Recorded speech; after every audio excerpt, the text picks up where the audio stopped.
Benvenuti in Villa Grimani, Morosini Gatterburg. Sono le 9 passate 10 minuti, quindi 10 minuti accademici sono passati e iniziamo la serata. Io vi ringrazio per essere qui e vi ricordo che questa è la 19ª edizione, quindi sono 19 anni che noi facciamo queste manifestazioni di carattere culturale. Quest'anno abbiamo pensato come apertura di fare la presentazione del libro sugli arditi con delle canzoni patriottiche che poi sentirete. Il perché di questo nasce dall'anno scorso, perché noi non sapevamo che in questa casa, proprio qui, in questa barchessa, c'era il comando degli arditi, quello del 1918, perché qui nel 15 giugno 1918 sono partiti quei poveri ragazzi che poi molti di loro hanno perso la vita, ma sono riusciti a bloccare l'avanzata nemica nel Montello, nella battaglia del Solstizio. Ecco, perché nasce da qui. E di sicuro quando io, tutto l'anno scorso, come voi avete visto le manifestazioni, le rievocazioni sulla guerra, a me hanno creato un sacco di tristezza, perché pensare alla guerra si pensa a una disgrazia molto grande per un popolo e questo ti dà una sensazione quasi di impotenza, perché la guerra è una delle cose più tremende per un paese. La violenza, la morte, la paura, la disperazione sono quelle cose che si trovano all'interno della guerra. Poi rapportate ai giorni nostri, vabbè, non c'è la guerra cruenta come una volta, però anche noi stiamo vivendo delle guerre oggi, secondo me, con i tempi moderni. La recessione economica, gli inquinamenti, l'eccesso di rifiuti, che poi creano morti premature, che sono come le morti in campo di battaglia, che creano malattie croniche, che sono come i feriti in campo di battaglia. Quindi l'esperienza o l'insegnamento, non è che voglio fare della filosofia, però l'insegnamento che gli arditi di 100 anni fa ci possono dare sono questi, secondo me. Bisogna avere coraggio, forza di volontà, non deprimersi e comunque andare avanti, perché questa è la vita, bisogna darsi da fare e superare le difficoltà. Ecco, io spero che questa serata aiuti tutti a rinnovare questi sentimenti. E chiudo perché non voglio essere più tedioso di quello che sono stato. Abbiamo come rappresentante questa sera in rappresentanza del comune l'assessore Denise Braccio, e se vuole fare i saluti sì, abbiamo una scaletta. Avete la scaletta e io mi fermo qui. Va bene, grazie e buon ascolto. Signori, innanzitutto benvenuti a questa serata. Sì, quella di iniziamo rendendo onore a quei ragazzi che, come ha detto il signor Dosdato, sono partiti da qui in quel giugno 1918. Vi chiedo quindi di alzarvi in piedi per l'inno degli arditi.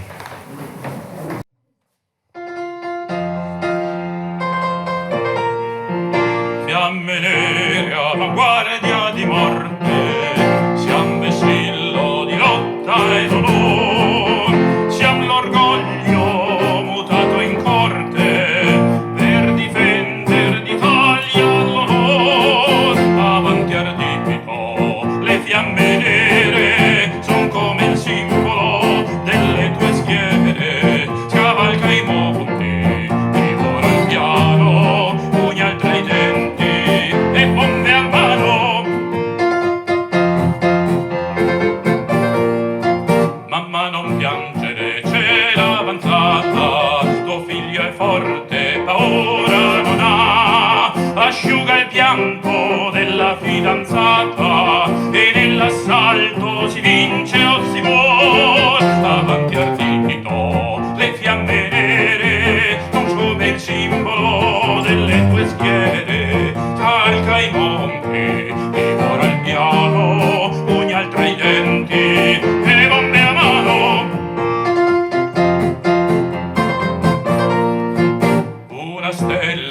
guarda la sorte e ci avvinco con 3 fiamme d'amor, 3 parole di fede e di morte, il pugnale, la bomba ed il cor. Avanti ardito, le fiamme nere son come il simbolo delle tue schiere. Scavalca i monti e ora il piano, ruagna i denti e bombe a mano.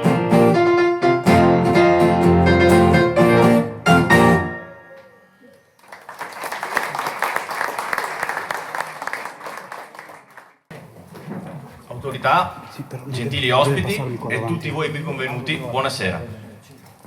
Siamo qui riuniti oggi per presentare il libro Arditi d'Oro, in quello che è ancora l'anno del centenario della vittoria nella Grande Guerra.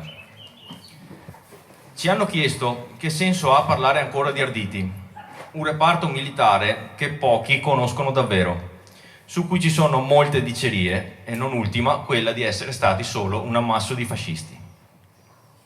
Fra le risposte che mi sono dato a questa domanda vorrei condividerne 2 con voi. La prima è che se stasera siamo qui riuniti e se al giorno d'oggi chiunque può riunirsi e discutere liberamente, è anche grazie agli Arditi che con le loro gesta e con il sacrificio di molti di loro hanno contribuito a creare quello che è uno dei paesi più belli al mondo.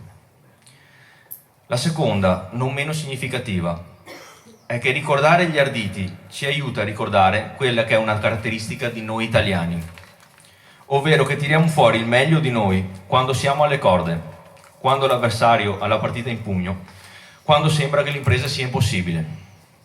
Credo che allora, proprio oggi, nel contesto sociale ed economico in cui viviamo, sia importante parlare di chi erano gli Arditi, per ricordare chi e cosa siamo veramente. La scelta della location non è casuale.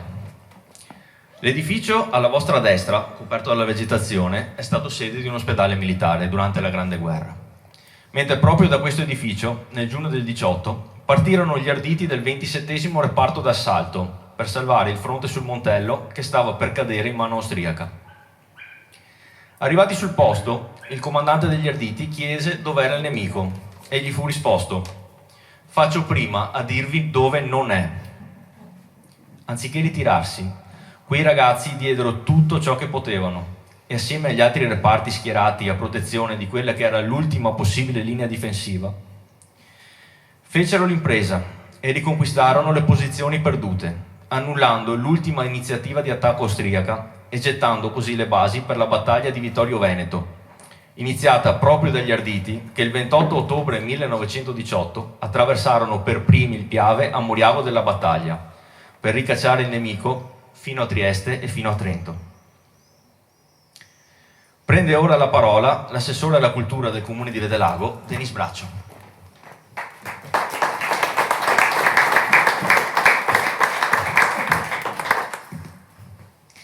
Buonasera a tutti. Con piacere porgo il mio personale saluto a tutti i convenuti a questo incontro. Un grazie particolare ai proprietari di Villa Grimani Morosini Gatterburg, Marilena Pozzovon e Mario Zorzato, che hanno reso disponibile questo prestigioso spazio per la presentazione della pubblicazione Arditi d'Oro. Ringrazio per la partecipazione artistica i maestri Diego Bonato, Walter Bertolo e il tenore Michele Manfrè. Ringrazio Simone Tomassini per la sua grande disponibilità. Saluto infine i signori Roberto Roseano, Antonio Melis e Paolo Volpato e la signora Monica Gasparotto Battaglia, che rappresentano 4 fra gli autori del libro Arditi d'Oro, che narra la storia degli Arditi dei reparti d'assalto dell'anno 17-18, ai quali è stata conferita la medaglia d'oro al valore militare, quale riconoscimento di pubblico onore per atti di eroismo militare, anche compiuti in tempo di pace. Ricollegandoci idealmente alla rievocazione storica degli Arditi del 27° reparto d'assalto, svoltasi il 30 settembre scorso ad Alvaredo, questa sera possiamo ricordare il ruolo che ebbero i militi di stanza ad Alvaredo nella battaglia del Solstizio. Da Villa Grimane, come ha detto Simone ad Alvaredo, partì una colonna di 120 camion che trasportò le truppe a Selva del Montello. Fu così bloccata l'avanzata nemica, con conseguenze che risultarono decisive per il positivo esito della battaglia. Dunque, un'importante pagina di storia prese le mosse proprio da Alvaredo. La pubblicazione che questa sera viene presentata concorre ad un doveroso tributo che attesti la gratitudine e la riconoscenza verso il sacrificio dei combattenti della Prima Guerra Mondiale, che risposero con generosità alla chiamata della patria. Ritengo che a fronte di tali sacrifici e sofferenze che hanno colpito anche la popolazione civile nei territori coinvolti dal conflitto, sia opportuno invitare le giovani generazioni a non lasciar cadere nell'oblio le difficili vicende che hanno contrassegnato l'esistenza di chi ci ha preceduto, sacrificando la propria vita per consegnarci la libertà di cui ora tutti godiamo. Buona serata e buon ascolto.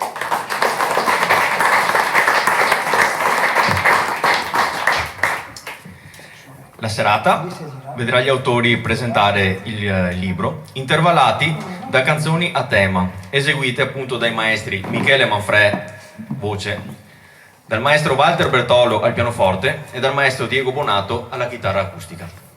Vedremo ora un video di presentazione su quelli che erano gli Arditi.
Bene, buonasera a tutti anche da parte mia.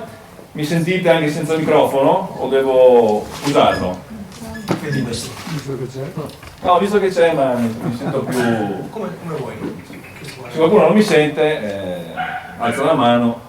Ok, avete visto come è finito il video dicendo ricordiamoli. Noi siamo qua apposta per ricordarli. Abbiamo fatto varie presentazioni, abbiamo fatto vari libri appunto per ricordarli. Nel 1918 tutti conoscevano gli Arditi in Italia. Avete visto anche parecchie copertine della Domenica del Corriere o della Tribuna.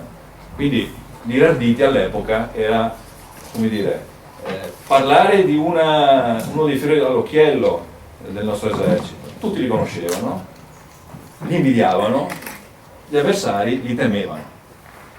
Oggi, invece, parlare di Arditi, in molti casi, significa dover fare opera, come dire, di storia, di cercare di rievocare delle cose che sono andate purtroppo diciamo, perdute nell'oblio. Io qualche anno fa, prima di scrivere un altro libro, avevo fatto un sondaggio tra amici, parenti, conoscenti, eccetera, di varie età, di varia cultura, e chiedevo, se ti dico la parola ardito, cosa ti viene in mente? Nella maggior parte dei casi buio pesto, proprio occhi persi nel nulla, tentativi di buttare lì una risposta. Qualcuno tentava e diceva, ma cos'è, un cognome? Non sapendo l'argomento, no, di cui io mi stavo occupando. Qualcuno ha detto, ma potrebbe essere un popolo guerriero, tipo, non so, i Visigoti, i Vandali, gli Ostrogoti. No, acqua ancora. La risposta più bella però è stata quella di un'amica che dopo essersi ben concentrata mi ha detto, aspetta, sì, ci sono.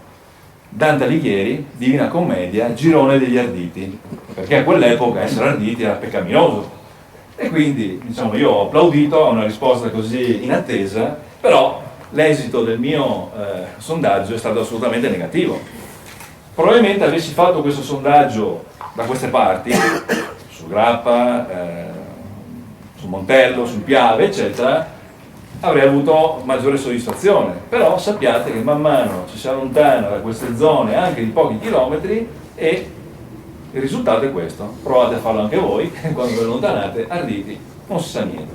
Poi qualcuno erroneamente dice arditi fascisti, un'equazione che noi anche con questi libri stiamo cercando di dimostrare che non era un'equazione così proprio uguale, no? Certo, ci sono stati degli arditi che hanno aderito al fascismo, ma quanti bersaglieri, quanti alpini, quanti artiglieri, per cui certo il fascismo, ma prima ancora dell'annunzianesimo, si è appropriato di una serie di simboli tipici degli arditi, la noi, il canto giovinezza, i teschi, il pugnale, la divisa aperta, eccetera, se ne sono appropriati e quindi anche il fez nero è, diciamo, una creazione avvenuta, diciamo, nella primavera del 1918 ed era degli arditi.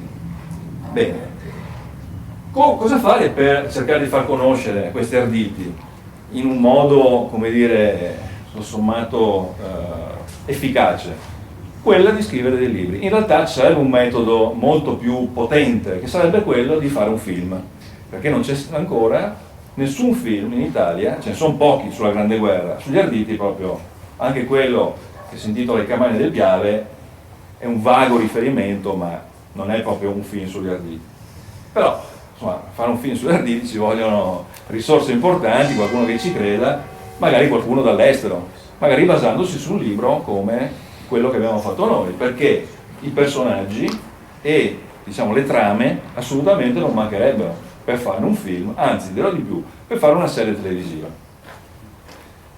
Ora, il libro di cui parliamo questa sera, che è Arditi d'Oro, riporta in copertina le 20 medaglie d'oro degli Arditi.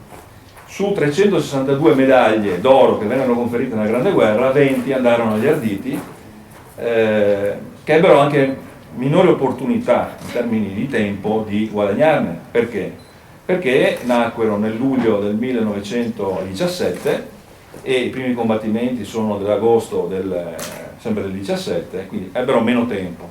Ma poi c'è anche un'altra ragione, che era più facile svettare tra gli altri reparti per un un combattente, diciamo, coraggioso, intraprendente, chiaramente slittava di più in mezzo ad altri compagni che so di fanteria, ma se no tutti arditi, tutti, come dire, molto valorosi, era più difficile che venisse fuori. Lo stesso Freguglia, che avete visto nel filmato, e che probabilmente sedeva in una di queste sedie di questi tempi, perché partirono il 14 sera, con 40 camion verso il Montello, non ebbe la medaglia d'oro. Il fratello la ebbe, perché morì in un combattimento nel 1916, ma lui ebbe un sacco di medaglie, ma non la medaglia d'oro. Spesso la medaglia d'oro veniva data a dei caduti, per cui forse era meglio non prenderla. Nel nostro caso di questi 20 però 9 sopravvissero e uno faceva parte del 27esimo, quando il 27esimo si chiamava ancora quinto reparto d'assalto, perché i reparti d'assalto hanno avuto nella loro storia numerazioni diverse. Lui morì, non venne mai qua perché morì sul Monte Piana poco prima della battaglia di Caporetto. Si chiamava Ruggero De Simone e c'è un bel racconto di un autore milanese che non è qui con noi oggi. Come nasce questo libro? In realtà, se vogliamo risalire proprio alle fonti, nasce negli anni 60 ancora, quando io, bambino, apro una valigia e dentro questa valigia trovo una vecchia valigia, trovo una bellissima divisa con dei bottoni dorati e delle medaglie che erano del nonno. Sotto quella divisa ce n'era un'altra molto grezza, brutta, infatti mi sono stupito che ci fosse una bella divisa attaccata proprio a contatto con una divisa bruttissima. Però di quella divisa ricordo una cosa, lo stemma degli Arditi, che all'epoca non sapevo chi fossero. E lo scoprì qualche anno dopo, parlando con mio padre, convinto che il nonno fosse un eroe di guerra per quelle medaglie e che fosse un grande generale per i bottoni dorati che avevo trovato sulla divisa.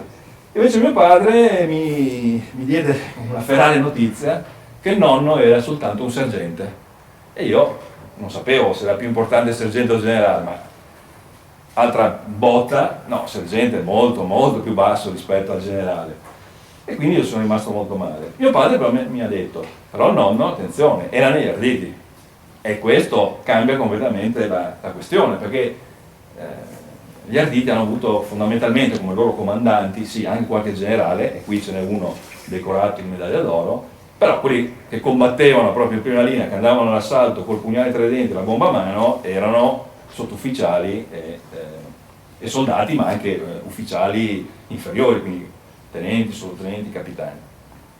E quindi, diciamo, ho scoperto questa cosa ed ero tutto orgoglioso, quindi parlando con i miei amici, era il 1968, e c'era la mostra, avevamo fatto a scuola sulla Grande Guerra, ognuno portava qualche cosa, io tutto orgoglioso, mio nonno era dagli Arditi e nessuno sapeva chi fosse gli Arditi. Ma no, il mio era bersagliere, il mio alpino. Nessuno sapeva già all'epoca che mio nonno era degli Arditi, che per me era una cosa importante però. E quindi da allora ho avuto il germe di cercare di farli riscoprire questi Arditi, e qualche anno fa ho deciso di scrivere appunto un primo libro, da cui poi ne sono nati altri, tra cui questo, in cui ho coinvolto altri 9 autori, anche loro appassionati, anche loro scrittori di libri dedicati alla Grande Guerra o agli Arditi, che hanno aderito al mio invito, e questo libro racconta in forma romanzata queste 20 medaglie d'oro, cioè non è che riporta semplicemente la biografia e la motivazione. Spesso le motivazioni sono anche belle, sono scritte molto bene, però volevamo fare qualche cosa per il largo pubblico, che fosse godibile, non come dire, un mero elenco di località, luoghi e date. Volevamo rendere vivi questi giovani, perché attenzione, questi erano tutti giovani intorno ai 20 anni, poco più.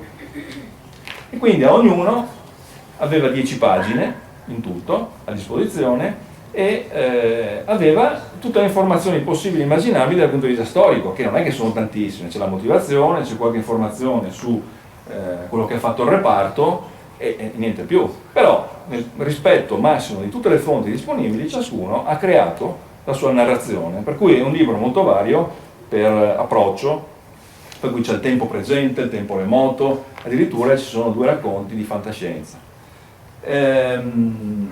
Detto ciò, vi presento diciamo, il programma della serata, il menù della serata, con i vari interventi.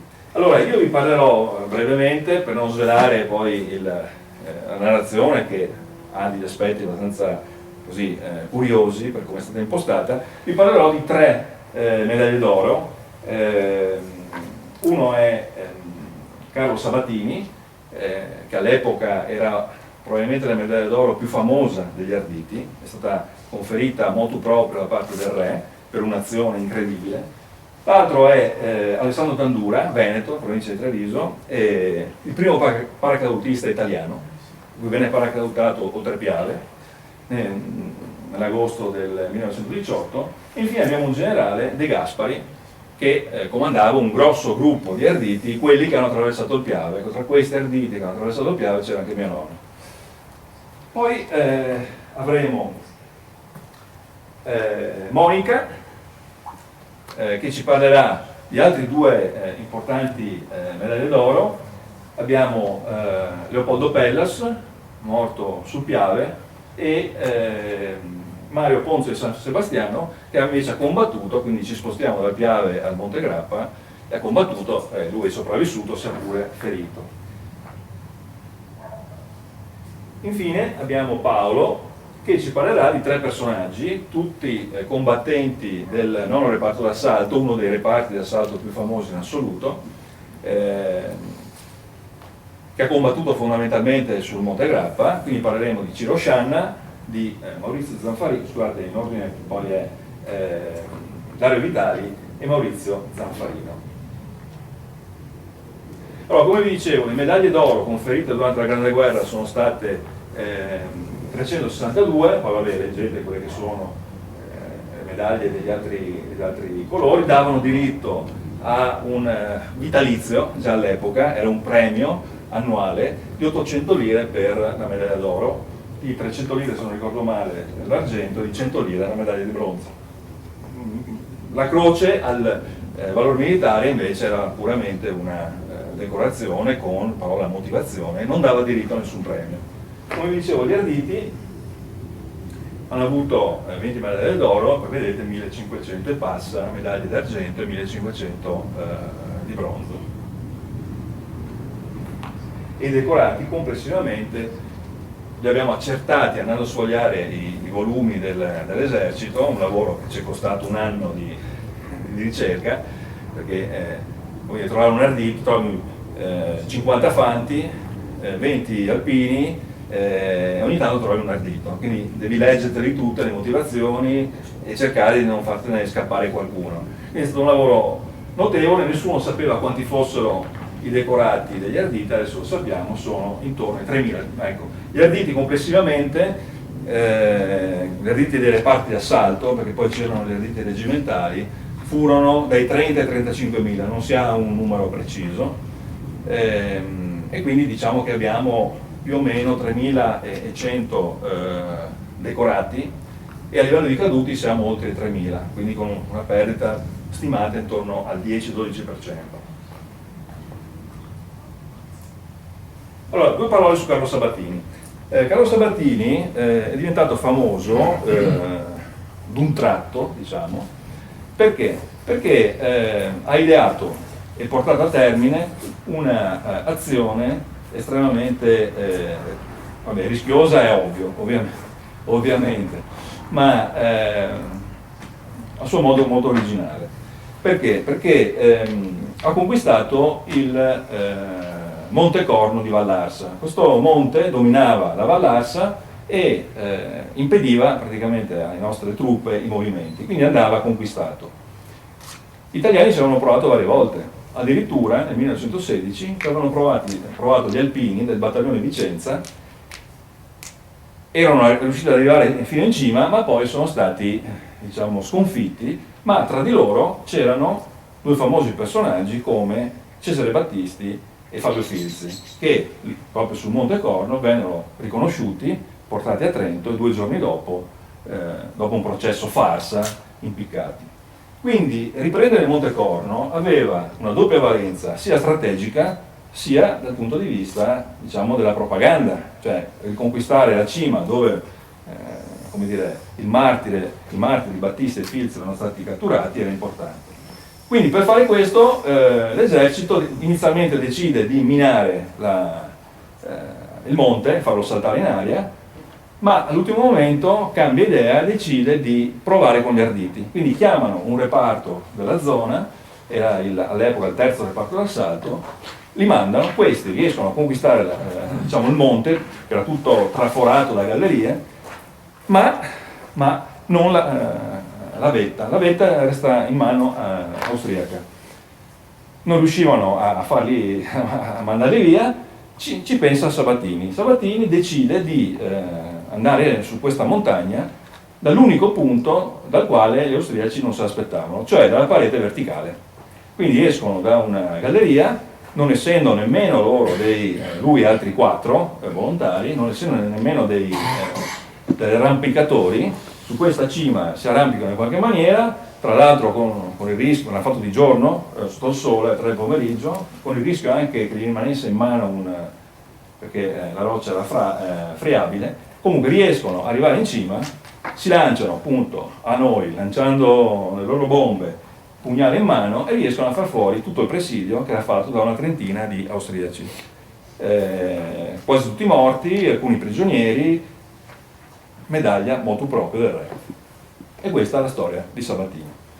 L'altro personaggio, Tandura, invece, anche lui compie un'azione abbastanza originale e unica, quasi unica nel suo genere, nel senso non è stato l'unico a farlo, ma è stato il primo. Lui viene chiamato dal comando e gli dicono: tu sei di Vittorio Veneto, Vittorio all'epoca, quindi siamo nell'imminenza della battaglia finale, quella di Vittorio Veneto, dovresti andare nella tua zona, perché tu conosci tutto, e fornirci tramite i colombi, quindi con i messaggi, con i colombigrammi, fornirci informazioni sulla dislocazione degli austriaci nella zona di Vittorio. E lui dice: agli ordini lo faccio. Sappia però che lei rischia la vita andando là. Agli ordini lo faccio. Ha un momento però di incertezza quando gli dicono che per essere portato di là non lo porteranno con una nave, con una barca, non lo porteranno con un aereo che diciamo atterra lì, ma decidono di paracadutarlo. Lui, che non aveva mai volato, si trova su un aereo in una notte buia e tempestosa di pioggia in agosto e viene portato, non avendo neanche il beneficio di fare una prova, perché gli aveva chiesto di fare una prova: provate a paracadutarmi che io vedo com'è, no? Gli ha detto che costava troppo, il paracadute era degli inglesi, non si poteva sprecare, no? Cioè una vita si poteva sprecare, ma un paracadute no. Quindi lo portano e così nel bel mezzo, diciamo, di questo volo, il pilota, tra l'altro non riuscivano neanche a capirsi perché i piloti erano di lingua inglese, uno dei piloti tira diciamo una cosa, si apre la botola e il buon Tandura vola giù portandosi dietro il paracadute, si salva fortunatamente perché finisce in mezzo a una vigna, poteva restare infilzato in uno dei pali, compie la sua missione. Tutti lo ritengono tra l'altro a un certo punto morto, per cui quando lui si ripresenta dopo la battaglia finale viene accolto come un redivivo. E questo appunto è il personaggio Tandura. L'ultimo invece è un generale, un caso, come dire, un po' unico nel caso degli Arditi, anzi è unico nel caso degli Arditi, e lui diciamo viene premiato con questa medaglia per essere riuscito a condurre delle truppe molto numerose, un intero gruppo d'assalto. Dall'altra parte avevano attraversato il Piave, erano rimasti isolati sulla sponda diciamo dove ci sono Moriago, Falzè, Sarnaglia, Fontigo, eccetera eccetera.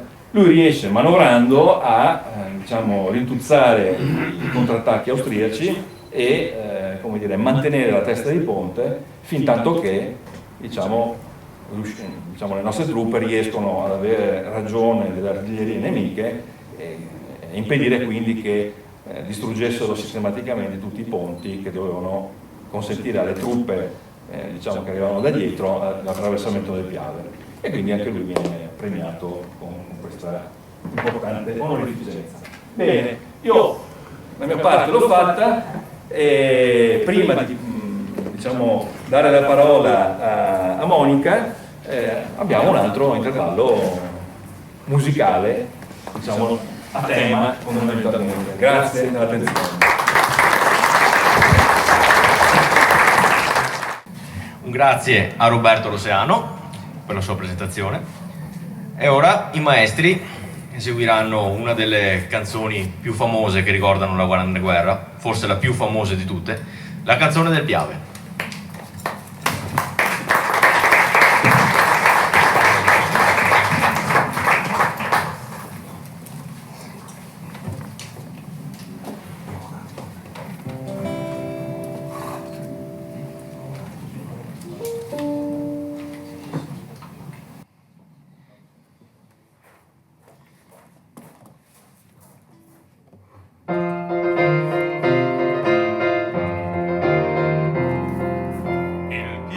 Mormorava calmo e placido al passaggio nei primi fanti il 24 maggio.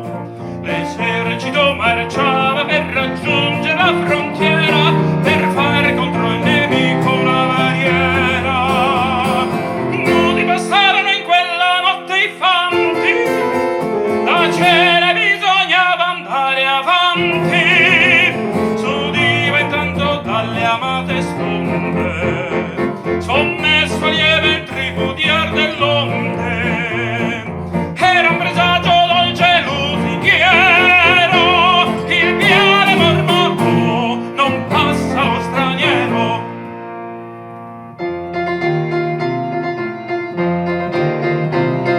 E indietreggiò il nemico fino a Trieste, fino a Trento, e la vittoria sciolse l'ali al vento.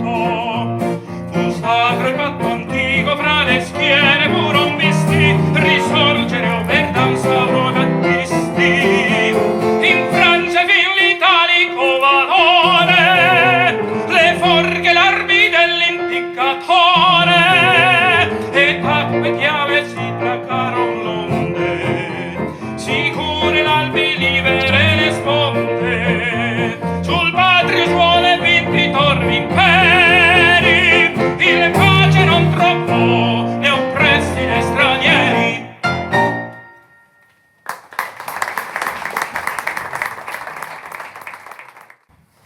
Prende ora la parola la signorina Monica Gasparotto Battaglia. La signora Monica Gasparotto Battaglia. Buonasera a tutti, sono Monica Gasparotto, come è già stato detto, sono uno dei coautori di Arditi d'Oro. Prima dicevo sempre di essere la quota rosa di Arditi d'Oro, in realtà sono la parte emotiva di Arditi d'Oro, spero che non dispiace a nessuno.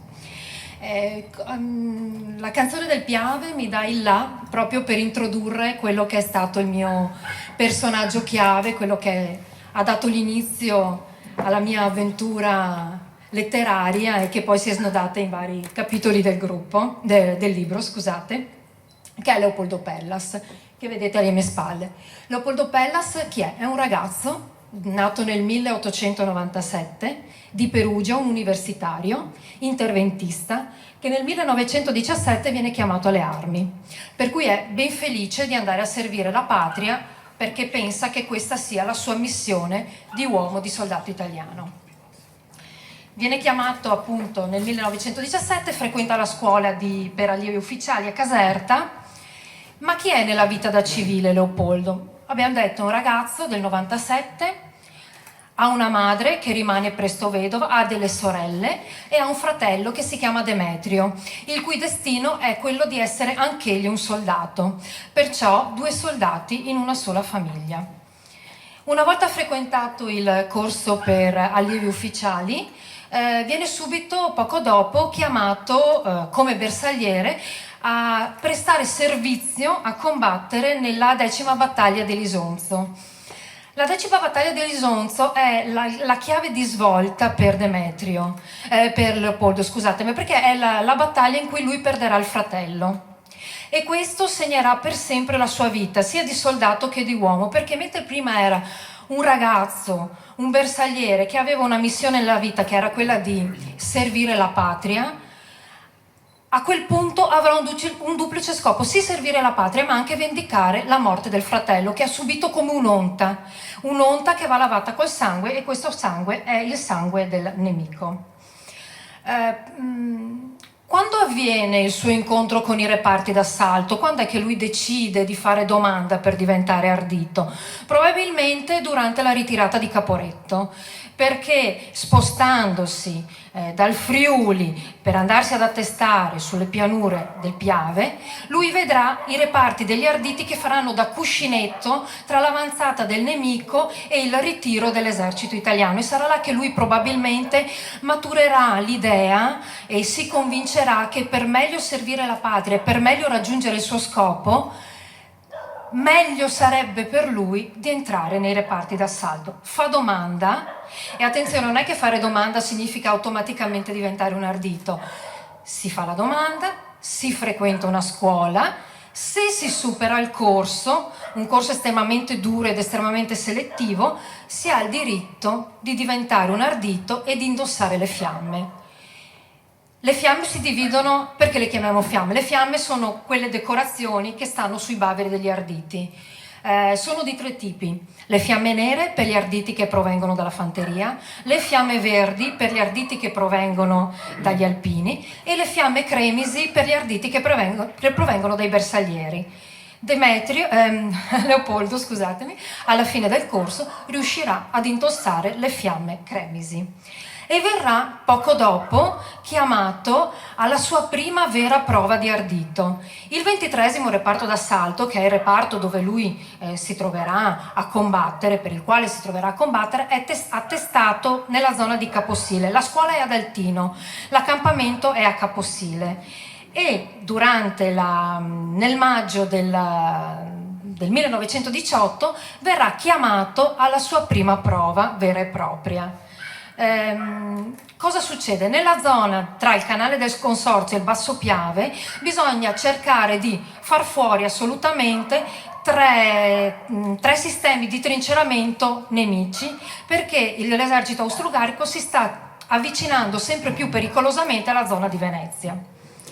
Il 23° reparto d'assalto viene chiamato a questa prova e, fatalità, il 25 maggio, che è il giorno predisposto per l'assalto, è esattamente l'anniversario della morte del fratello Demetrio, e questo spingerà Leopoldo a tentare il tutto per tutto, perché, come scriverà la madre in una lettera molto accurata, quale migliore data di questa per vendicare la morte di mio fratello? Per lui il 25 maggio è il giorno perfetto. Si prepara e va all'attacco. La prima fase dell'attacco è molto fortunoso, perché in un tempo abbastanza breve riescono a superare i primi 2 trinceramenti, ce la fanno. Poi, quando viene il momento di buttarsi contro il 3° e ultimo trinceramento, Leopoldo, non so perché stavolta continuo a chiamarlo Demetrio, Leopoldo chiama a sé i suoi ragazzi, che si dice fossero ragazzi del 99, dice: bersaglieri, avanti con me, voglio vendicare mio fratello, e sparisce nella notte. Non si sa più nulla di Demetrio.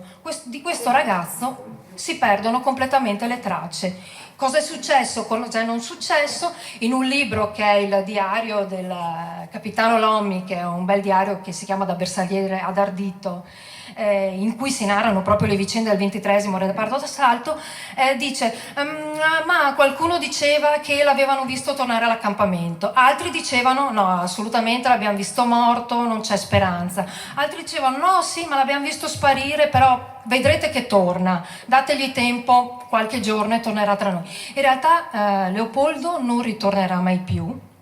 Perché? Perché buttatosi all'assalto per vendicare il fratello con tutto l'impeto che ha dentro il suo cuore, viene accerchiato dal nemico e lì trova la morte. Ma non trova una morte, passatemi il termine, tra virgolette normale, trova una morte da eroe. Tanto è vero che anche il nemico gli darà una degna sepoltura, proprio con tutte le onoranze riservate agli eroi. Qualche giorno dopo verranno fatti cadere nella zona dove stazionano gli arditi, alcuni volantini da parte dell'esercito austro-ungarico che dice, in questi volantini c'è scritto dov'è esattamente la sepoltura di Leopoldo, che è a Boaria di Pian, e viene sottolineato il fatto che il bersagliere, il sottotenente, è caduto da eroe e da eroe è stato sepolto. Purtroppo della sepoltura di Leopoldo non rimane traccia, perché i combattimenti successivi andranno a sconvolgere talmente tanto il terreno sul quale era stato sepolto che purtroppo sparirà ogni traccia. Mi è piaciuto molto scrivere di Leopoldo, innanzitutto perché era un ragazzo, pensate, 20 anni. 20 anni e ti trovi catapultato in quell'inferno che col senno di poi non riusciamo a dire che è stata la prima guerra mondiale.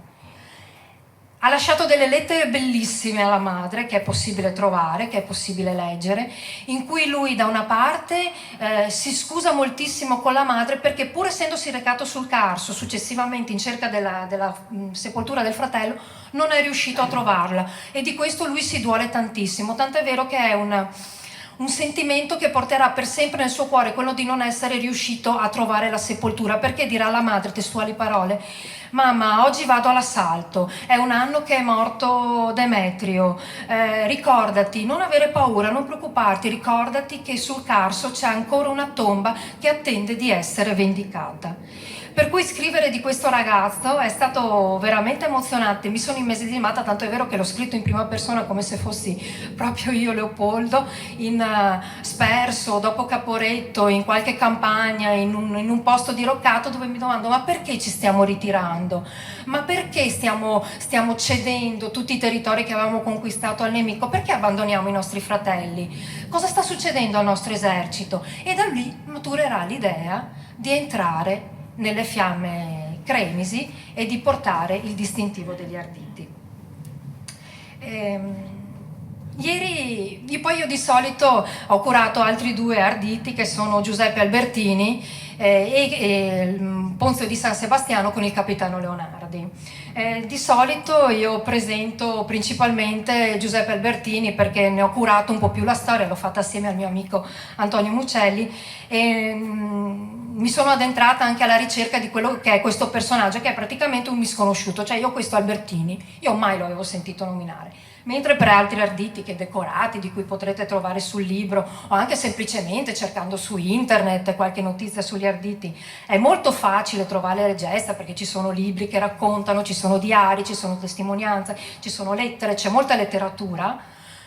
Albertini è un misconosciuto. Però Albertini è uno che ha portato a casa 2 medaglie di bronzo, 1 medaglia d'argento, 1 medaglia d'oro, e ha anche portato a casa la vita. Perciò è stato uno che, pur essendo pluriferito, non si è mai arreso davanti al nemico, anzi, quando il nemico sul Basso Piave gli intimava di arrendersi, lui ha detto: no, io sono Fiamma Nera, vado avanti, non mi arrenderò mai. Ed è in questa azione che lui riesce a conquistare successivamente la medaglia d'oro. E quando abbiamo raccontato Albertini, lo abbiamo raccontato come, visto che non si sapeva niente di lui, come una persona estremamente schiva, cioè uno di cui non sai niente, uno che poi non si fa vedere alle commemorazioni, uno che poi ritorna alla sua vita civile, diventerà anche cavaliere di Vittorio Veneto, per cui riuscirà a prendere anche delle onorificenze successive, però quello che ha fatto l'ha fatto per la patria, poi l'ho archiviato, perché quello era il suo dovere, punto. Io di solito parlo di lui in maniera abbastanza estesa, però ieri sera abbiamo fatto una presentazione a Bassano del Grappa, che è la mia città, e la biblioteca dove l'abbiamo presentata è in piazzetta Ragazzi del 99.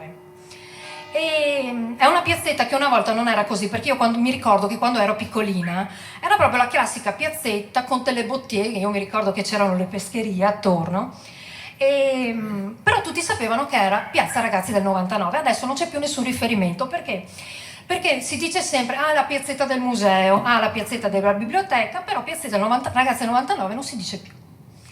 Però c'è una bellissima targa in piazzetta Ragazzi del 99 che è un po' nascosta, perché dalla ristrutturazione poi è stata un po' coperta. Io ho trascritto quello che c'è scritto su questa lapide, che recita: Le truppe austriache che avanzavano con tracotanza sotto l'euforia dell'effimera vittoria sono state fermate da giovanetti poco più che adolescenti che con i loro fragili petti hanno opposto sul Piave e sul Grappa un'accanita resistenza che ha per sempre arrestato l'avanzata nemica. Erano ragazzi del 99. Ecco, allora io ho preso la palla al balzo, come prima mi è stato offerto un bellissimo assist con la canzone del Piave per parlare appunto di Leopoldo Pellas che perse la vita sul Piave, per parlare di un ragazzo del 99 che è Ponzio di San Sebastiano. Chi è Ponzio di San Sebastiano? Un ragazzino del 99 che appena all'età legale, perciò nel 17, appena compiuti 18 anni, abbandona gli studi e si arruola volontario. Anche lui, una famiglia per bene, frequenta la scuola allievi ufficiali e nel 1917, appunto, abbiamo già detto. Dopo la scuola allievi ufficiali entra in fanteria, prima nella brigata Bologna e poi prima nella brigata Parma, scusatemi, e poi nella brigata Bologna. Successivamente farà domanda per entrare nel 18° reparto d'assalto e sarà qui con il 18° reparto d'assalto Fiamme Nere che lui sul Monte Pertica conquisterà la medaglia d'oro. Prima della medaglia d'oro lui ha conquistato altri 2 argenti, poi per le azioni compiute sul Pertica porterà a casa anche una medaglia d'oro. L'azione si svolge durante la battaglia finale, quella che è la battaglia di Vittorio Veneto, perciò tra il 24 e il 27 ottobre 1918. La vicenda di Ponzio di San Sebastiano ci è piaciuta raccontandola, intersecandola a filo doppio con quella del capitano Leonardi. Ponzio di San Sebastiano è l'aiutante maggiore del capitano Leonardi, perciò era, come vedete penso anche dalla diapositiva alle mie spalle, era impossibile non raccontarne le vicende contemporaneamente, anche perché fanno parte entrambi del 18° reparto d'assalto, entrambi nella notte tra il 24 e il 25 ottobre vengono portati sul Monte Grappa. Poi qui succederà qualcosa, nel senso che le loro azioni si divideranno, anche il capitano Leonardi prenderà una medaglia d'oro, sempre sul Grappa, sempre durante la battaglia di Vittorio Veneto, però in un'azione distinta rispetto a quella di Ponzio di San Sebastiano, una azione precedente. Le cose sul Grappa in quel momento sono estremamente complicate. Bisogna prendere assolutamente il Pertica, siamo alle battute finali, il Pertica va preso, va difeso e bisogna continuare l'avanzata perché bisogna arrivare assolutamente a Vittorio Veneto. Siamo alla fine della guerra. Gli arditi del 18° reparto d'assalto, che in quel momento sono accantonati a Villa Fietta, a Paderno del Grappa, non so se qualcuno di voi c'è mai stato, però la villa si vede ancora da fuori, a pochissimi chilometri da qua, diciamo, e c'è una bellissima lapide che ricorda che lì era acquartierato il 18° reparto d'assalto. E ce li siamo immaginati come un reparto di scanzonati che aspetta di essere chiamato alla battaglia, per cui li vediamo giocare a carte, li vediamo scorrazzare per la pedemontana, bere del buon vino e sicuramente correre dietro anche a qualche gonnella, sicuramente questo.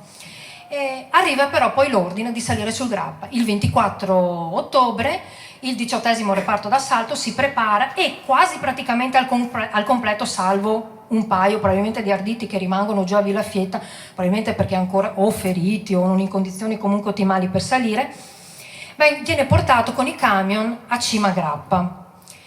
Ci sono 2 azioni distinte in questo momento per conquistare il Pertica. Una prima alla quale parteciperà il capitano Leonardi e nella quale purtroppo perderà la vita. E qui le cose si fanno un po' complicate perché sembra che ci sia stato, da quello che risulta dal diario di Hermes Aurelio Rosa, che ha lasciato un bellissimo scritto che poi si può trovare nel libro Arditi sul Grappa, forse per un eccesso di arditismo, forse per un pri pro quo, forse non ci siamo capiti bene, però succedono delle cose per cui una piccola compagine di questi arditi si trova, assieme alla brigata Pesaro, si trova a dover combattere contro un nucleo di soldati nemici in un tira e molla per la conquista del Pertica. In questo momento, durante questa battaglia, Leonardi viene ferito, viene riportato indietro e all'interno di un'ambulanza militare troverà la morte. Ponzio San Sebastiano partecipa a quella che è la seconda ondata di attacchi invece sul Pertica. Anche qui le cose sono molto complicate, si parla addirittura di 6 ore di combattimenti e di mucchi di cadaveri adagiati sulle pendici sassose del Pertica. Queste sono delle parole testuali prese da diari di persone che ce l'hanno fatta e sono tornate indietro. Per cui anche qui non vi svelo molto, perché le azioni poi è anche bello leggerle sul libro e non, come si dice adesso, spoilerarle subito completamente. Però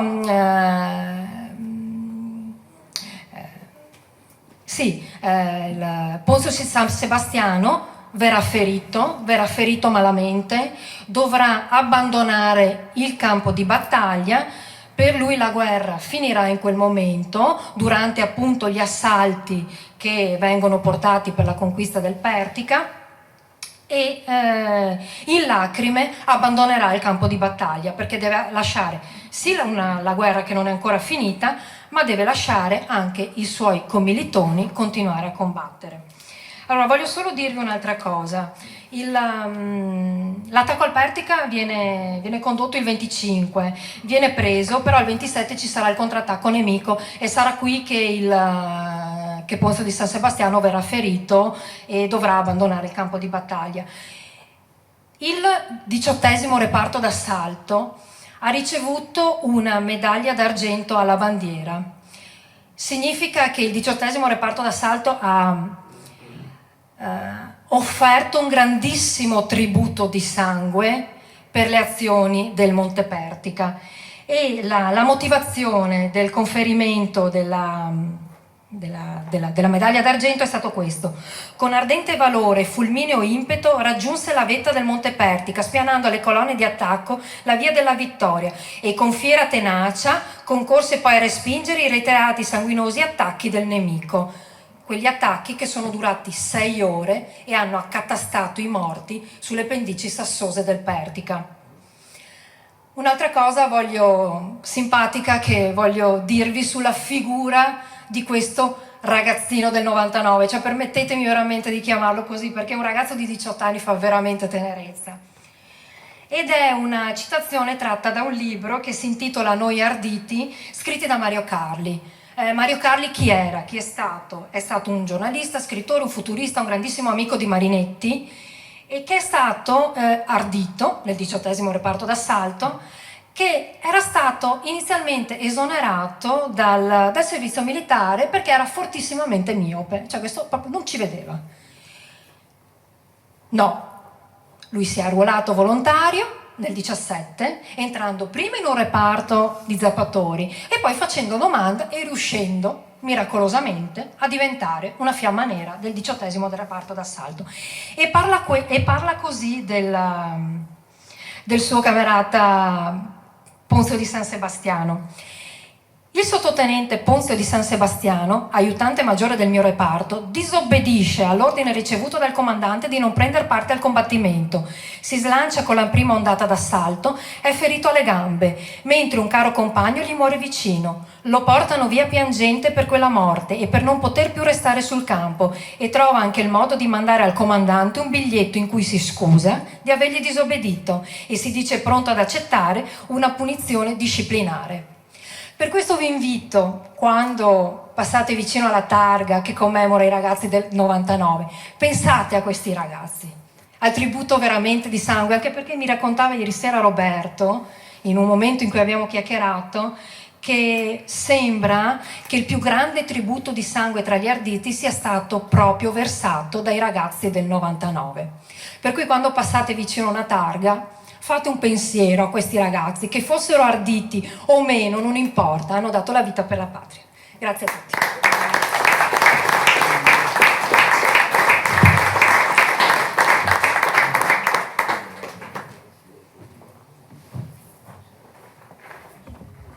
Qualcuno ha scritto dopo essere... uno dei ragazzi che poi sono tornati dalla guerra, nei suoi diari del fronte, ha scritto: li ho visti i ragazzi del 99, andavano in prima linea cantando, poi li ho visti tornare in esigua schiera, ma cantavano ancora.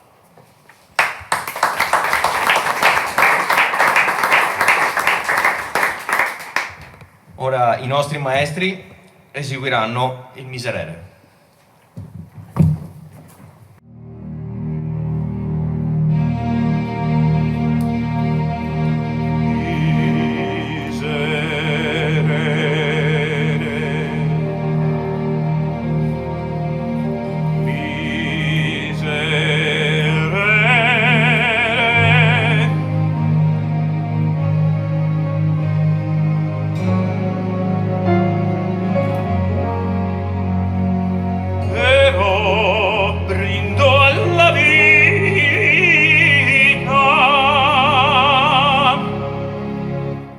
Ma che mistero è la mia vita, è mistero. Sono un peccatore dell'anno 80.000, un menzognero. Ma dove sono? Cosa faccio? E dove vivo? Vivo nell'anima del mondo, perso nel vivere profondo.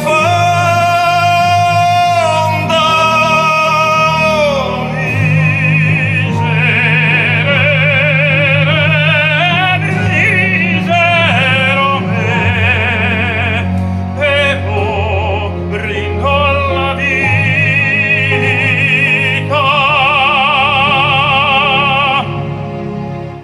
Io sono stato che ti ha tradito quando eri solo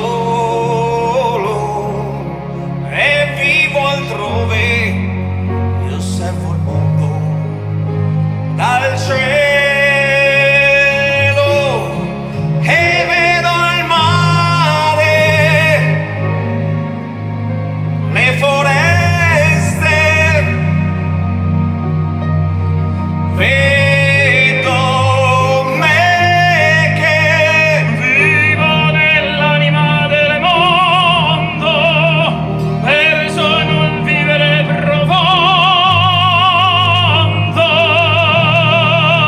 Miserere,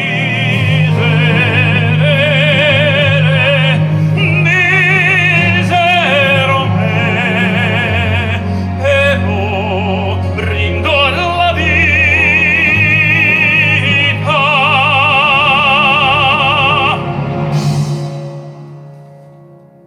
se c'è una notte buia abbastanza da nascondermi, se c'è una luce, una speranza, Sole magnifico che splendi dentro me, dammi la gioia di vivere. che ancora non c'è. Miserere, miserere,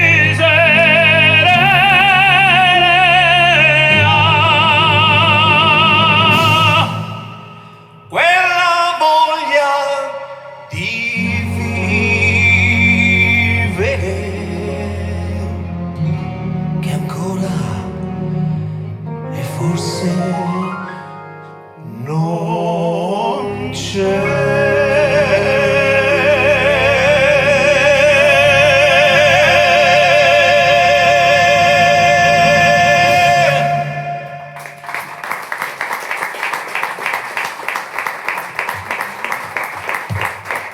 Grazie, grazie.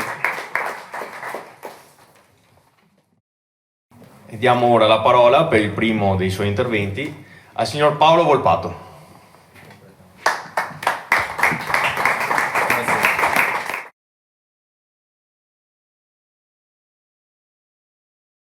erano chiamati a combattere, ma erano ragazzi di 18 anni. 18 anni vuoi vivere, per certi versi la guerra per loro era quasi come oggi è lo sport, era un mezzo per vivere, per dimostrare anche di poter vincere.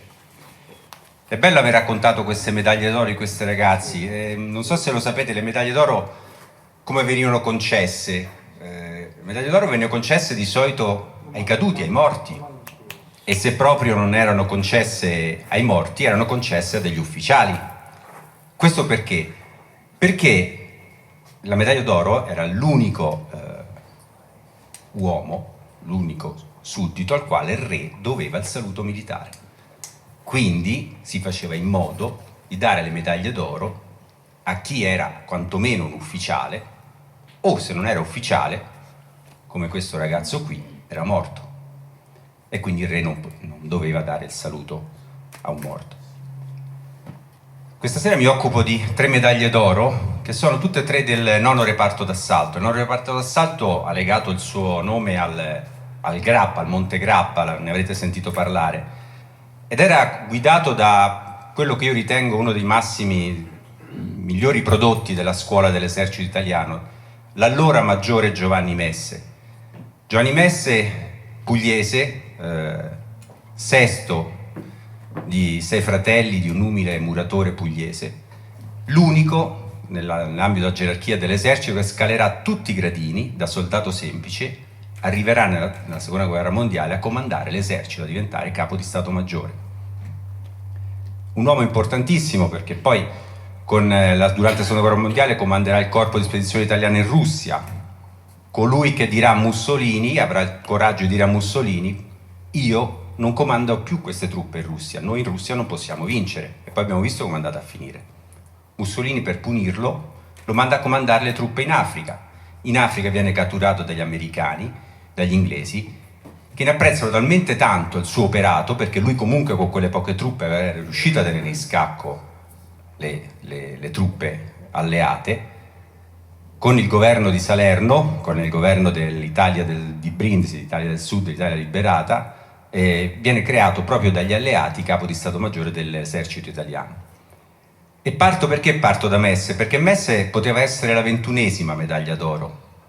Io ho il privilegio, devo dire, di conoscere il figlio di Giovanni Messe, il professor Messe, oggi ha 89 anni, e sta anche lui cercando di promuovere l'immagine del padre, che ultimamente diciamo che è stata anche offuscata degli articoli, insomma, che più o meno volevano creare scandalo molto inopportunamente, tra l'altro. Infatti di questo è anche amareggiato.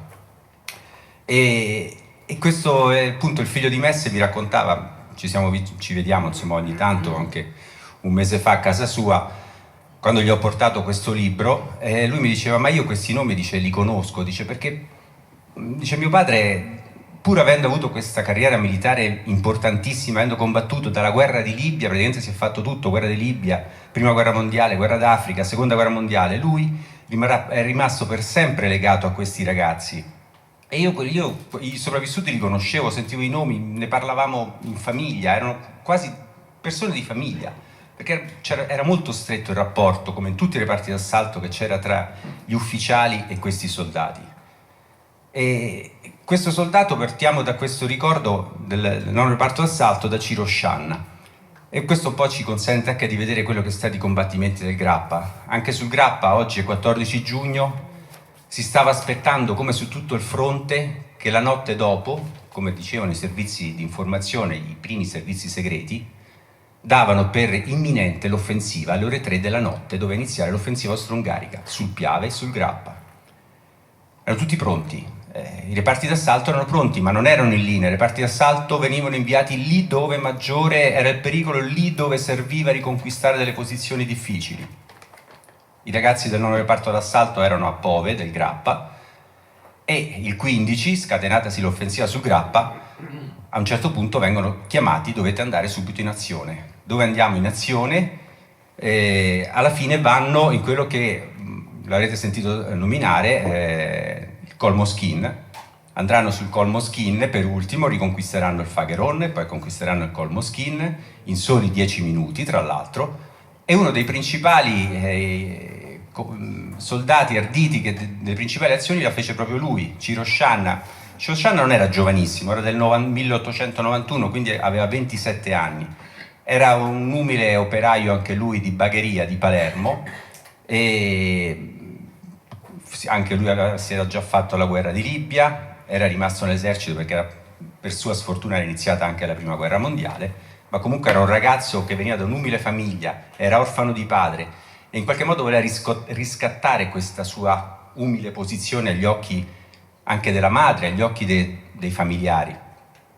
Lui da solo nel Colmo Skin riesce a catturare 200 austro-ungarici con l'ausilio di pochi fanti che lui stesso rincuorava e gli diceva venite con me perché mi servite, perché dobbiamo andare a catturare gli austriaci, ed ebbe già una prima medaglia d'argento. Pochi giorni dopo, pensiamo al 24 giugno, occorre riconquistare una delle montagne più importanti del Grappa, una delle cime più importanti, che è il Monte Asolone. Chi mandiamo sul Monte Asolone? Il nono reparto d'assalto, il reparto che già si è coperto di gloria il 15 giugno. Ciro Scianna è portastendardo e vedremo le medaglie d'oro del nono reparto d'assalto sono tutti portastendardo. Il portastendardo è una figura morale importantissima. Per prima cosa lo stendardo è lì dove è il comandante, quindi segna per gli arditi, sanno dov'è il comandante per fare riferimento per ricevere gli ordini, ma per contrappasso gli austriaci sanno dov'è il comandante e sanno che se uccidono il comandante il reparto si blocca. E come lo sanno? Con lo stendardo. E quindi è il punto dove più viene bersagliato il reparto. Quindi il portastendardo ha una funzione importante, deve essere anche particolarmente coraggioso. Ciro Scianna, avviene un'azione incredibile, un attacco sull'Asolone, c'è un momento di sbandamento, un momento in cui non si riesce a conquistare questa benedetta trincea austriaca. Improvvisamente lui si eleva da solo, va via da Messe, va sulla parte più alta della trincea e con la bandiera percorre sotto il fuoco nemico tutta quanta la trincea, elevando in alto lo stendardo del nono reparto d'assalto, gridando avanti forza arditi, avanti per Messe, avanti Savoia, dobbiamo conquistare la trincea.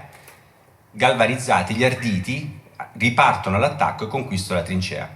Purtroppo lui praticamente si espone, diventa bersaglio degli austro-ungarici e viene ucciso, anzi viene ferito a morte perché Messe stesso va sul campo di battaglia, lo raccoglie e gli fa baciare lo stendardo. E come poi raccontiamo anche nel libro, c'è un momento stranissimo, ma questo lo dicono anche i testimoni, in cui sul campo di battaglia cessa il combattimento.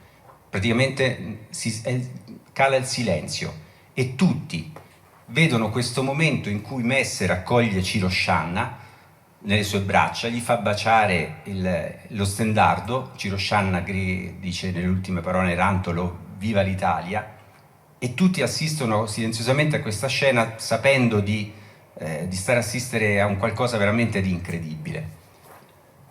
Importante la medaglia d'oro di Ciro Scianna anche perché viene consegnata dal re a Messe in persona, nelle mani del suo comandante, quando il 24 agosto del 18, proprio nel giorno in cui fa il suo esordio ufficiale la canzone del Grappa.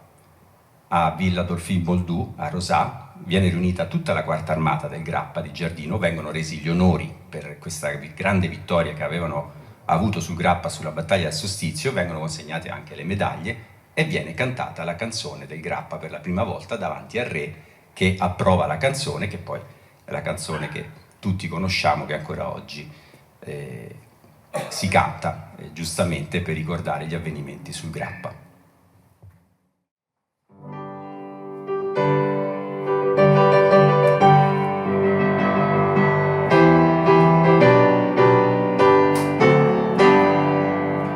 Monte Grappa, tu sei la mia patria, sovra te nostro sole risplende.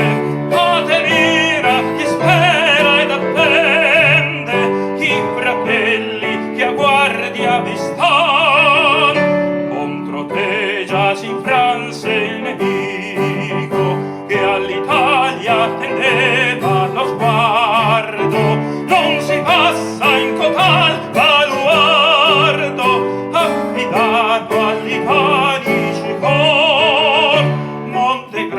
grappa, tu sei la mia patria, sei la stella che abita il cammino, sei la gloria, il volere, il destino che l'Italia ci fa ritornare.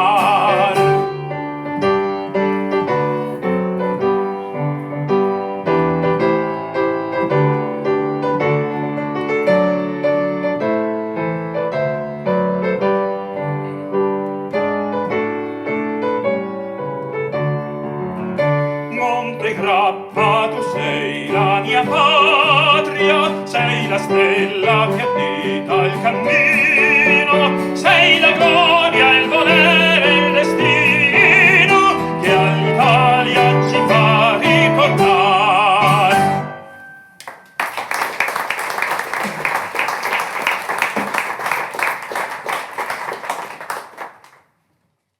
La canzone del Grappa, quindi torniamo sul Grappa. Non è tanto distante da qui, era uno dei possibili punti di penetrazione per l'esercito austro-ungarico. Voi pensate se fossero riusciti a scendere dal Grappa in pianura, qui praticamente, preso alle spalle l'esercito italiano sul Piave, la guerra era finita, ma non a favore dell'Italia. Era veramente il Grappa, a un certo punto, come dice la canzone, divenne la patria.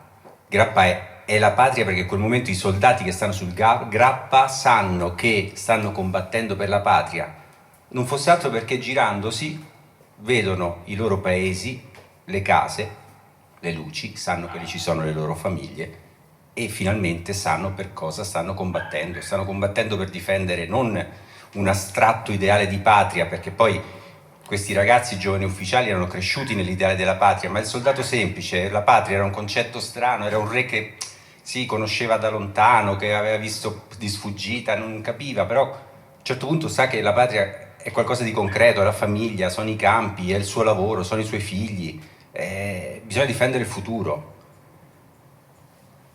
E alla fine si sta terminando la guerra, siamo nell'ottobre del 18 e c'è la battaglia di Vittorio Veneto. Sul Grappa all'inizio il piano prevede un attacco principale sul Piave, perché sul Piave è più facile sfondare, passare il fiume, si ha davanti la pianura. Dopodiché improvvisamente Diaz cambia i programmi e solamente una settimana prima Giardino, che è il comandante della Quarta Armata sul Grappa, sa che il Grappa, anche sul Grappa, ci sarà un'azione importante. Di più, la battaglia di Vittorio Veneto inizia sul Grappa, non sul Piave. E a questo punto Giardino deve cambiare tutti i suoi programmi, deve cercare di imbastire un attacco, un'offensiva che porti l'armata del Grappa giù verso Feltre, verso Belluno, in modo tale da girare le truppe austriache e aiutare le truppe italiane che dal Piave devono andare a Vittorio Veneto. Gli serve, a questo punto, gli servono dei soldati di provata fede, di fiducia, soldati che devono in qualche modo cercare di sfondare queste benedette trincee sul Grappa. Sul Grappa non si riesce a passare. Chi chiama? Non può che chiamare ancora una volta il nono reparto d'assalto di Messe. E gli affida ancora una volta, vista l'esperienza dell'estate, questa montagna, il Monte Asolone, che diventa, insieme al Pertica, probabilmente il monte più importante di tutto il massiccio del Grappa, dove ci furono più combattimenti e più morti. Sono due le azioni del nono reparto d'assalto, combatterà 2 giornate, una il 25 ottobre e una il 29 ottobre. Il primo attacco, quello del 25 ottobre, vede Messe, ancora una volta, con i suoi arditi, finalmente andare all'attacco, conquistare l'Asolone, andare avanti verso il Col della Berretta. Vicino a lui un altro ragazzo del 99, un portastendardo, Dario Vitali. Dario Vitali, come molti arditi, stranamente, molti, diversi arditi, è un ragazzo italiano di religione ebraica, è toscano, tra l'altro, il padre si chiamava Mosè, ma era molto integrato la famiglia nell'ambiente italiano, veramente anche gli ebrei erano integratissimi nell'esercito italiano, non c'era assolutamente nessuna disparità per motivi razziali, tant'è vero che il padre lo chiamavano Augusto, da Mosè gli avevano anche cambiato il nome e lui si faceva chiamare Augusto tranquillamente. Un ragazzo cresciuto come tutti i ragazzi del 99 nel culto, nel mito della patria, e probabilmente erano ragazzi che assorbivano anche i racconti di coloro che tornavano dalla prima linea e volevano anche loro fare qualche cosa per la patria. E lui si arruola, lo mandano nel Genio, prima nel Genio Zappatori, poi nel Genio Telegrafisti, ma ovviamente per uno come Dario, come il giovane Dario, sta stretto stare nel Genio. Riesce ad arruolarsi nel 9° reparto d'assalto, e a me è piaciuto pensare che Messe, vedendo questo ragazzino, appunto come diceva Monica prima, questo bambino, guardate che volto da bambino, lo voleva un po' tenere in disparte, gli dà lo stendardo, più che in disparte lo vuole vicino a sé. Dice: tu rimani con me, porta lo stendardo ma tu stammi vicino. E lui fedelmente rimane vicino a Messe per tutta la battaglia. Nel momento in cui loro retrocedono, perché a quel punto però gli austriaci contrattaccano e poi gli arditi rimasti soli, e poi vi dirò cosa succede, devono retrocedere, lui viene ferito e perde l'occhio destro in battaglia. E Messe stesso dice: nonostante il giovane Vitali senza un occhio continua a combattere, continua a starmi vicino, e riescono a sfuggire alla cattura. Messe, che non le manda a dire, non le manderà a dire neanche a Mussolini, appena sceso dal campo di battaglia, l'Asolone non è stato conquistato, cioè è stato conquistato ma è stato perduto, va dal comandante, dal generale Ruggeri, che era il comandante della brigata Bari, e gli dice: ma dove erano i suoi fanti? Perché io con i miei arditi siamo arrivati al Col della Berretta, ma io dietro non avevo nessuno. E lui dice: no, perché voi siete andati troppo veloci. E allora Messe gli dirà: guardi che è molto facile quando noi abbiamo un esercito, un reparto come il nostro che è andato molto avanti, e purtroppo dietro di noi avevamo dei fanti che andavano da tutta l'altra parte. Per questo abbiamo perduto l'Asolone. Come il generale, Messe era un maggiore, neanche colonnello, si sente ovviamente piccato da questa accusa, e quando ci sarà la proposta di medaglia d'oro a Messe sarà proprio Ruggeri a scrivere un bel no, e questo Messe sarà uno dei suoi crucci, gli rimarrà per tutta quanta la vita. Andiamo a questo punto, si ritenta l'attacco all'Asolone, e si ritenta l'attacco il 29 ottobre. È l'ultima battaglia del Grappa. Questo ragazzo, che è un ragazzo del 95, noi diciamo già un uomo maturo, no? 23 anni, non possiamo pensare che 23 anni oggi sono ragazzini, anche oggi, pensate allora. Maurizio Zanfarino. Maurizio Zanfarino è un sardo, è di una delle più importanti famiglie di Sassari. Pensate che la mamma del presidente Francesco Cossiga era la sorella di Zanfarino. Sassari ha dato 2 presidenti della Repubblica, Segni e Cossiga, imparentati anche con i Berlinguer. Sono le famiglie altolocate di Sassari. La famiglia Zanfarino è una famiglia che ha espresso anche studiosi, professori universitari. Io conosco il nipote, il pronipote, ho conosciuto il pronipote di Zanfarino. Il papà purtroppo, quindi il nipote diretto, è morto quest'inverno. Tra l'altro è stato sepolto nella tomba di famiglia dove è sepolto anche Maurizio a Sassari. E ho voluto chiedergli, gli ho detto anche a lui di questo libro, e lui ne è rimasto molto contento. Infatti mi ha detto: ma dice sì, sono contento che avete scritto questa memoria per Maurizio, dice, perché stranamente con tutta questa cosa del centenario nessuno l'ha ricordato, dice, pure una medaglia d'oro, è una persona importante. Allora gli ho chiesto: ma scaviamo, no? Un po' nella storia di questi ragazzi, nei loro ideali, perché poi a un certo punto questi ragazzi entrano negli arditi sapendo che avevano altissime probabilità di morire in guerra, ma sono giovani. E mi ha detto una cosa che appunto non si sa, nel senso che Maurizio era cresciuto in una famiglia, il padre era massone, ma non parliamo della massoneria, quella che faceva capo a Mazzini, a Garibaldi, ideali repubblicani tra l'altro. E un suo antenato era morto fucilato dai Savoia durante i moti del 1831, quindi era cresciuto nel culto della patria, comunque dell'Italia. Ma lui aveva, da ragazzo, da giovane, aveva delle velleità artistiche, scriveva, componeva delle piccole poesie, dei piccoli racconti, e uno di questi racconti, una di queste poesie alla quale lui teneva tanto, fu giudicata purtroppo molto male dalla sua professoressa di italiano, E lui rimase così male a questa cosa che cambiò drasticamente vita, andò a Roma e si iscrisse alla scuola di allievi ufficiali, cambiò proprio vita. E durante la seconda guerra mondiale viene inquadrato nella Brigata Reggio. Voi sapete, la Brigata Reggio è la brigata dei sardi. La Sassari viene fatta dopo, viene costituita durante la guerra, ma in realtà la brigata dei ragazzi sardi è la Brigata Reggio. E lo mandano sulle Dolomiti, la Brigata Reggio va sulle Dolomiti.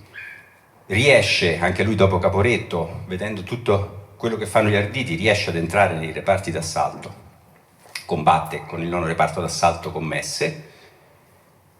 Fatto sta che lui ad ottobre, e questo loro lo ricordano in famiglia, era in licenza, quindi lui non doveva essere sul Grappa, lui era in licenza. Ma per quelle vie strane che anche allora c'erano, oggi noi ci contattiamo, no? In 3 secondi col telefonino, WhatsApp, internet, lui sa dai suoi amici ufficiali che il 9° reparto dovrà combattere sull'Asolone, viene chiamato all'ultima battaglia.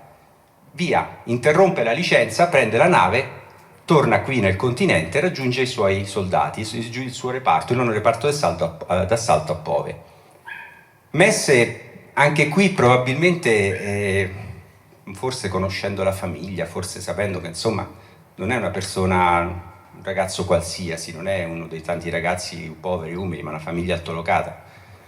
Cosa fa? Gli affibbia il comando della mensa. Dice no, tu rimani qua, non vieni in battaglia, tu devi sovrintendere la mensa. Ovviamente lui che era scappato da casa dalla licenza per combattere l'ultima battaglia, no, dice no, comandante, la prego, finché Messe decide, dice vabbè, vieni con me. E sul campo di battaglia, è una giornata terribile, quella del 29 ottobre, cala la nebbia, vanno all'attacco, addirittura non si riconoscono nella nebbia, non si conoscono tra di loro, gli arditi si riconoscono con una parola d'ordine che è Messe, quindi si sente sul campo Messe, perché altrimenti si sparavano, c'era talmente tanta nebbia che non si vedevano. Muore, anche qui cade col ferito il portastendardo, lo raccoglie lui, Maurizio, il portastendardo, e si affianca a Messe se lo trova vicino, dice ma come, tu non dovevi essere qua? Ci sono, io voglio combattere, sono un ardito. Viene però ferito mortalmente, alla gola tra l'altro, e accasciato a terra, anche qui ancora una volta Messe, ovviamente questi ragazzi li aveva veramente nel cuore, lo raccoglie ferito e lui si erge sulle ginocchia e nel gorgoglio del sangue che gli esce dalla ferita riesce a sbiascicare viva l'Italia e dà quest'ultima prova del suo amore per la patria e poi purtroppo muore, cade sul campo. È una persona importante, tra l'altro anche per la famiglia, lo rimane ancora dopo. Vi racconto quest'ultimo aneddoto. Negli anni 30 la regina Margherita volle indire un concorso di pittura sulle medaglie d'oro e quindi anche lui ebbe un suo quadro delle medaglie d'oro. Se voi andate a Roma all'Altare della Patria, entrate dentro, visitate il Museo del Risorgimento, ci sono ancora oggi i quadri delle medaglie d'oro. Non c'è quello di Maurizio, perché quello di Maurizio tornò alla famiglia e mi raccontava appunto il nipote che non si sapeva bene chi doveva tenere questo quadro, quindi ci fu questa riunione di famiglia alla quale partecipò anche il presidente Francesco Cossiga, il quale disse ma secondo me, dice, il quadro visto quello che voleva proprio Maurizio, è un quadro non è nostro, è il quadro dell'Italia e quindi diamolo lì a chi ancora oggi ha la tradizione, porta avanti la tradizione degli arditi, e quindi il quadro è nel Museo dei Paracadutisti a Pisa, perché così ha voluto la famiglia.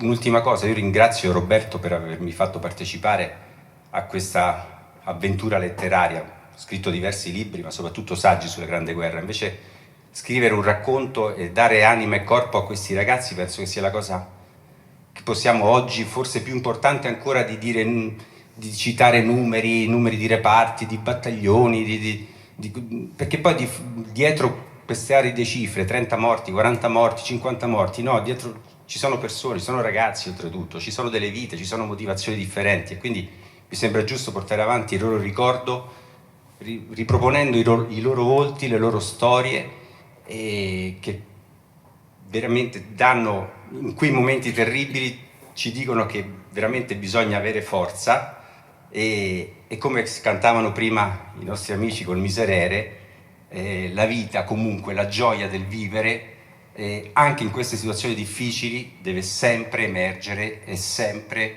guidarci nel nostro cammino. Grazie.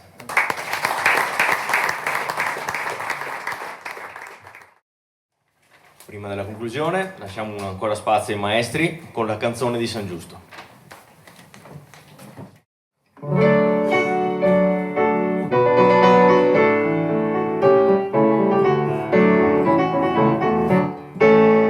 Per le spiagge, per le rive di Trieste, suona e chiama di San Giusto la campana. L'ora suona non lontana, che più schiava non sarà. Le ragazze di Trieste cantan tutte con ardore: oh Italia del mio cuore, tu ci vieni a liberare.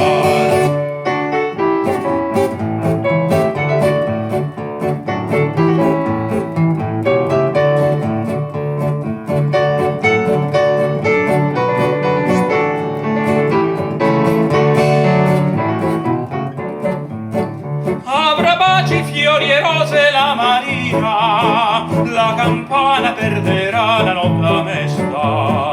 Su San Giusto sventolar vedremo a festa il vessillo tricolore. Le ragazze di Trieste cantan tutte con ardore: oh Italia del mio cuore, tu ci vieni a liberare.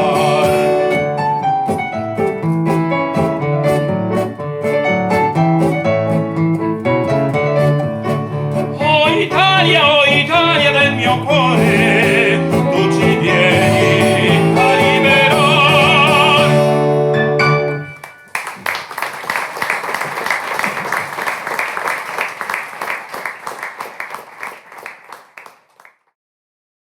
La serata si conclude qui. Un sentito ringraziamento agli autori che questa sera ci hanno illustrato la loro opera, ai maestri che con le loro note hanno accompagnato e tra breve concluderanno questa serata, e a tutti voi presenti per la vostra partecipazione. Mi sento di darvi un consiglio di cuore.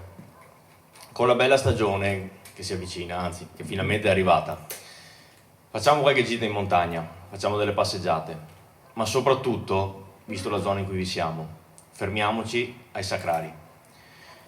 I caduti della Prima Guerra Mondiale riposano in grandissima parte proprio nelle nostre zone, a Fagarè, sul Montello, sul Monte Grappa e negli altri sacrari qui attorno.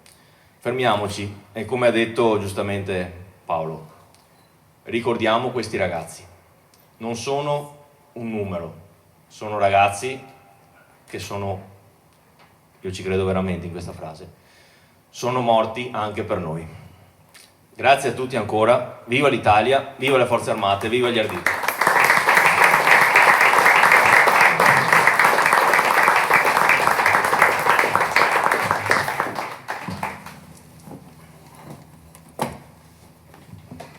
A quell'epoca si faceva, possiamo dire così, un po' di, tra virgolette, propaganda. Questa canzone è una canzone inedita, scritta da qualcuno che lavorava la terra, possiamo dire, che però si era reso disponibile, concedetemi questo termine qua, a impegnarsi in ciò che doveva essere un qualcosa per il futuro, per il presente per lui, ma per il futuro nostro. Il titolo è A me mare, è in dialetto, e questo brano qua era stato trovato su una cartolina postale. Tanti brani di questi facevano pubblicità e venivano divulgati con questo mezzo.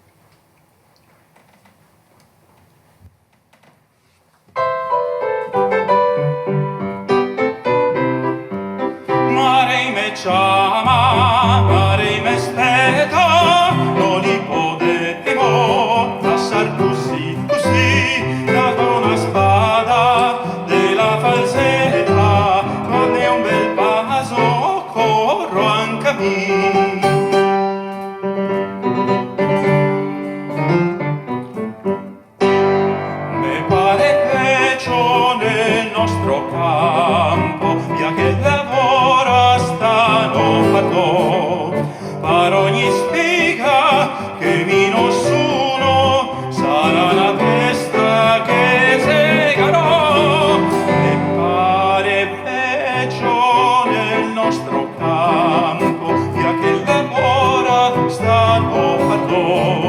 per ogni spiga che mi non sudo sarà la testa che seccarò. Ma la gineta, mare che pianse, dice che pianse, tanti de là, ne parla vota, desta mi sola, domi le basi la gabbara.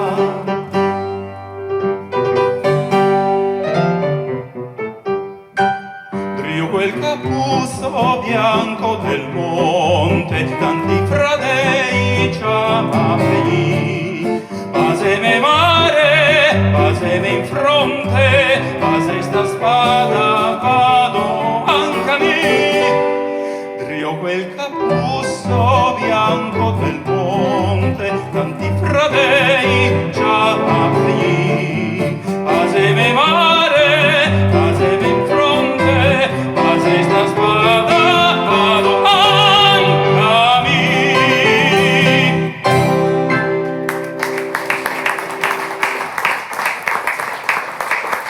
Una canzone del 1915, ruspante, avete sentito il testo e sembra sia di provenienza dalle parti di Loreggia, sembra. Beh, un infinito ringraziamento alla famiglia Pozzobon Sorzato perché ci hanno ospitato, non è casuale, penso che voi avete presentato il libro in altre location, ma questa veramente ha un significato in più. Noi vogliamo come amministrazione lasciarvi un ricordo, parte della storia del nostro territorio, i nostri ragazzi del 99 e poi la vita di Margherita Sanson, madre di San Pio X. Per cui grazie ancora, è stata veramente una serata molto, molto emotiva e sapeva Marilena che domani è 15 giugno e quindi lei si teneva tantissimo anche a ricordare, sono passati 101 anni, no? Marilena vuol dire qualcosa anche lei? Noi vi diamo un libro che è stato finanziato e prodotto dagli Arditisi, dai nostri alpini di Vedelago, dall'alpino Fraresso, dagli altri alpini e dal professor Morao che sono qui. Ecco, è Tempo de guerra, sperando che lo trovate interessante. Sicuramente, grazie. Allora, cominciamo da qua. Dopotutto ci troviamo in Italia e restiamo nell'ambito di quello che è l'ambiente patriottico e questo non ha bisogno di presentazioni, prego.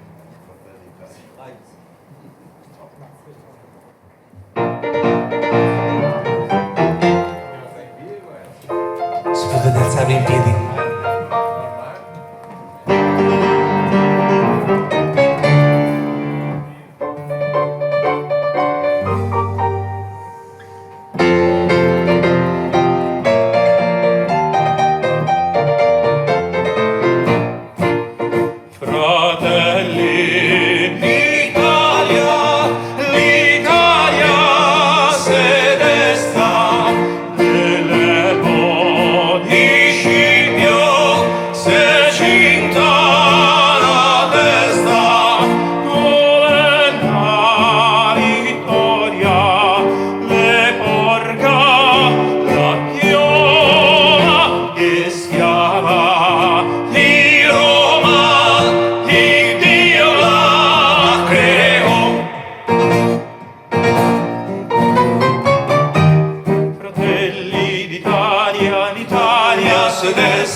Siamo pronti alla morte, siamo pronti